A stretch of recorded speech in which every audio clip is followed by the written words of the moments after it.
Hello and welcome to the second episode of Lee's Model Rails. A look at my layouts, the locomotives in my collection and their real life counterparts. At the moment I'm developing 4 layouts that never leave home. The loft-based Penbell and Clare Bay Model Railway in 00 gauge. In 009 we have the Blaenau Railway, a preserved railway inspired by the Welsh narrow gauge lines. In the garden we have the 16mm gauge Sefton and West Lancashire Light Railway, running on Pico SM32 track. My latest project is an Around the Christmas Tree Railway. It was built in 4 days over the weekend before Christmas. With only a limited amount of space being available, the loop is restricted to radius 1 track, thus limiting the amount of locomotives which can use the line. The focal point of the layout is a Hornby R180 viaduct. The rest of the layout is raised up on an embankment formed of 1-inch and 2-inch woodland scenic risers. There's a very short incline from the risers to the viaduct height, and the rear of the layout has a raised baseboard. With the baseboard constructed and the risers glued into place with PVA, the next stage was forming the landscape, which used scrunched up newspaper and parcel tape, then covered in plaster cloth. Once the plaster cloth had dried, a base coat of brown paint was applied. The track was laid next, tested and pinned into place, before being ballasted.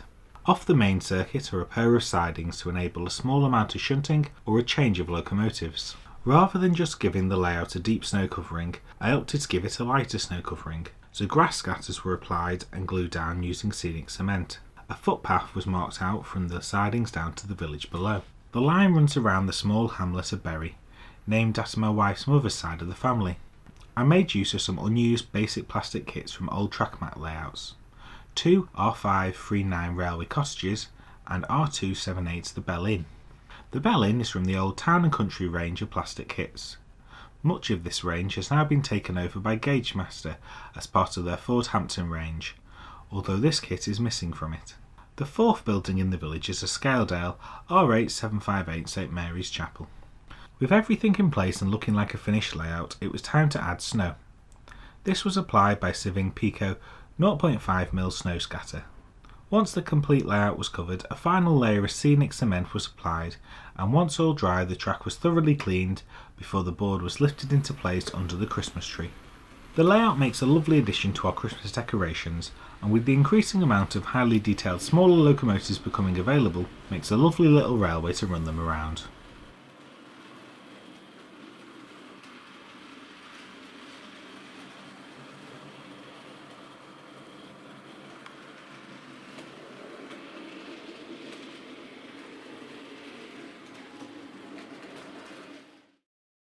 Before my attention shifted to Christmas, they had previously been focused on progressing the 009 gauge Blaenau Railway. The layout is formed on polystyrene sheets linked together with woodland scenics, risers and inclines. The track work is a mix of Pico set track and flexi track. Learning my lesson from my loft railway, once the landscape was roughly shaped, this was painted using some cheap B&Q brown paint I had lying around. When trying to add greys to the landscapes, I learnt a new lesson, that spray paints and polystyrene do not mix. The upper section of the line offers a complete circuit, and this was laid first, giving me a complete circuit of track to run my narrow gauge locomotives around.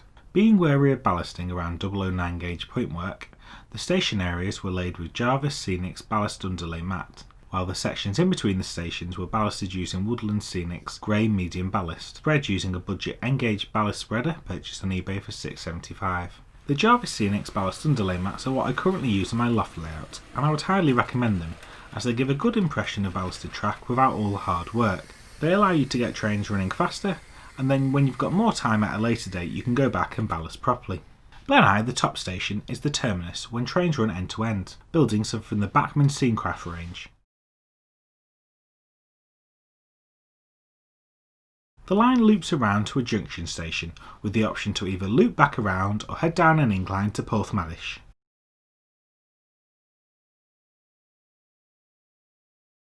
Porthmaddish, with a track loosely based on Porthmaddick Harbour Station on the Ffestiniog Railway, has only just had its track laid. It has a platform road, 2 loops and a pair of sidings. Here we see Scarlowy haul the first train out of Porthmaddish to Blaenau.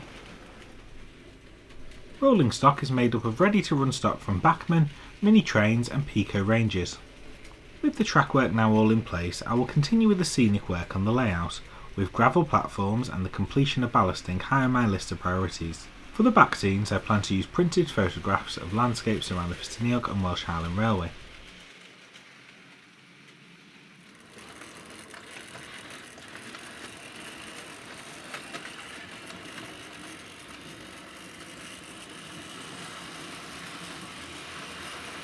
Since the last episode, there has not been a great deal of progress on the Pembrokeshire and Clare Bay model railway. I have, though, for Clare Bay Station purchased Pico LK62 concrete platform edging. One locomotive based at Clare Bay is ex-LBSCR Terrier 32650.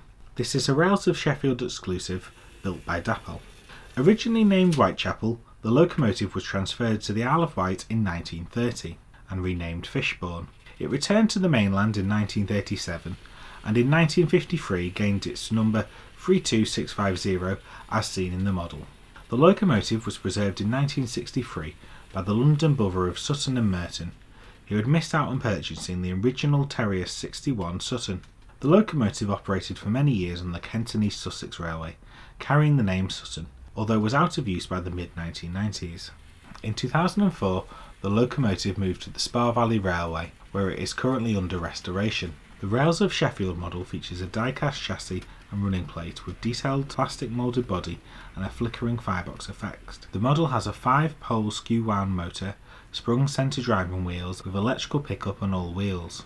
The locomotive will spend its life shunting at Clare Bay, with occasional light branch line traffic to Hazelstow. Dapple and Rails of Sheffield have not been the only company to launch a new modern standard Terrier. Hornby launched their own new Terrier locomotive in 2019. The first engine purchased specifically for the Penbell Steam Railway was a model of Stepney, carrying a LBSCR number 655. The real locomotive is preserved at the Bluebell Railway and is presently on display at the Loco Works at Sheffield Park. The locomotive was the Bluebell Railway's first steam locomotive, and we see her here in 2010 carrying her early preserved black livery, operating at the line's 50th anniversary celebrations.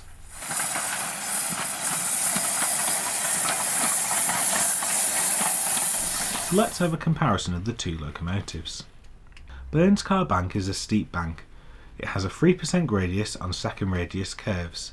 It can cause problems for some locomotives in my collection, such as my Cairnrow Model Railway Centre 02, which can only manage a single carriage up the bank. So let's take a look at which Terrier performs better up the bank. We are starting off with a traditional goods train to Henford Bridge, formed of 2 Bachmann China clay wagons, Bachmann Mineral wagon, Bachmann fitted van and Hornby LSWR brake van. This is a duty the Clare Bay Terrier may sometimes cover. The Rails locomotive has no problem handling this load up the steep incline. My Hornby Stepney model equally has no problems with this load up the bank. Next, I added 5 fish wagons and a brake van onto the rear of the branch goods.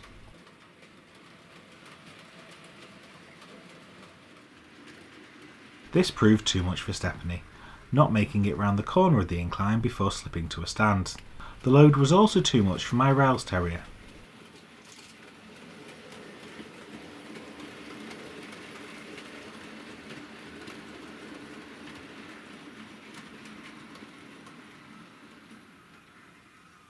After uncoupling the brake van and one van off the back of the train, I made another attempt with the Rails Terrier.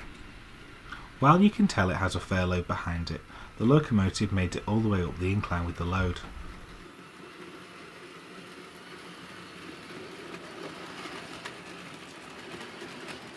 Stepney though did not fare so well, not making it any further up the incline than the previous attempt. With the Rails model showing more pulling power, it was time to try it out on passenger stock. My plan is to use it on lighter branch trains, so this would determine how light these trains will need to be. First, an attempt was made with the usual branch train, formed of 2 Hornby ex-LSWR carriages. This train is usually allocated to my Bachmann Ivert Class 2MT tank locomotives. The locomotive managed to haul the carriages up the bank, although it was definitely struggling and not a load I would want to put behind it on a regular basis. On the second attempt I replaced one of the carriages with a Bachmann PMV, and this load seemed more comfortable for the locomotive.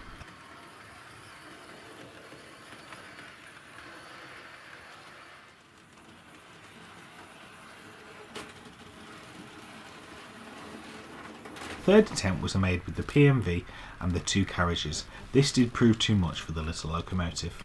Personally, I'm not one to look at the rivet count in detail of models. For me, all I'm after is something which looks the part and performs well. Both these models seem to really capture the elegance of this 19th century design. Which would I recommend? With the delays to the rails model, I did at one point try and cancel my order after I'd purchased my Stepney. I didn't really feel I had much need for it, and that it would be a bit out of place on a layout set on the withered arm of the southwest. But I'm glad I didn't, as it really is an exquisite model. Performance wise, they're both really smooth runners, with the rails of Sheffield model having a bit more pulling power. If I was to recommend you to purchase only one of the models, it would probably be the Hornby model, based on price. These models can be picked up from £69, although generally retail between £80 and £90, while the rails of Sheffield Apple models come in £25 to £40 more at £110. You can check out further real-life Terrier action as part of my 12 Days of Christmas series of videos, with the third day of Christmas taking a look at 3 ex-LBSCR tank engines on the Bluebell Railway. The heritage freight stock on the Sefton and West Lancashire Light Railway has been growing again recently, and we focus for now on 2 newly arrived wagons from the Nantlle Valley Wagon Works. These are models of Ffestiniog Van 99 and Wagon 166. These wagons have been preserved and can be seen as part of vintage goods trains on the Ffestiniog Railway.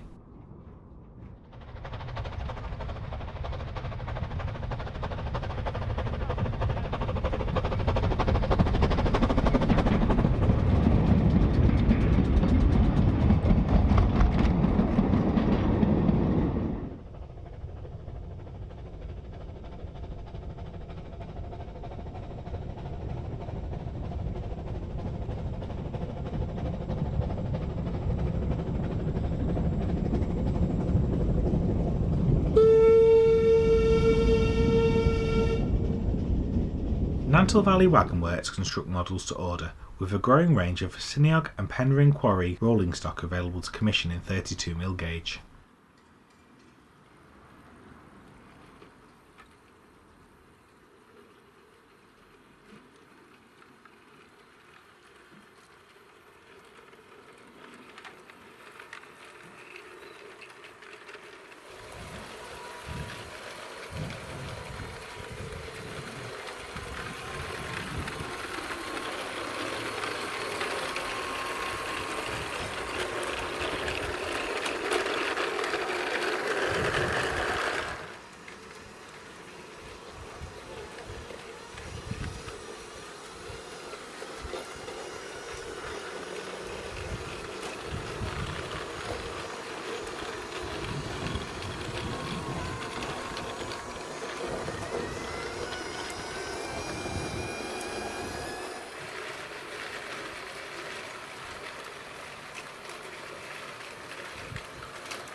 Finish on both models is wonderful and they run very well.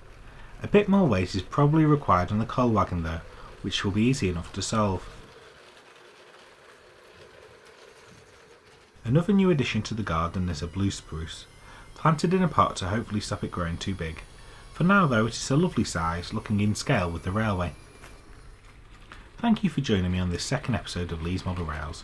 Make sure you check out my 12 Days of Christmas series of videos, as well as checking out footage from the Santa specials on the Sefton and West Lancashire Light Railway.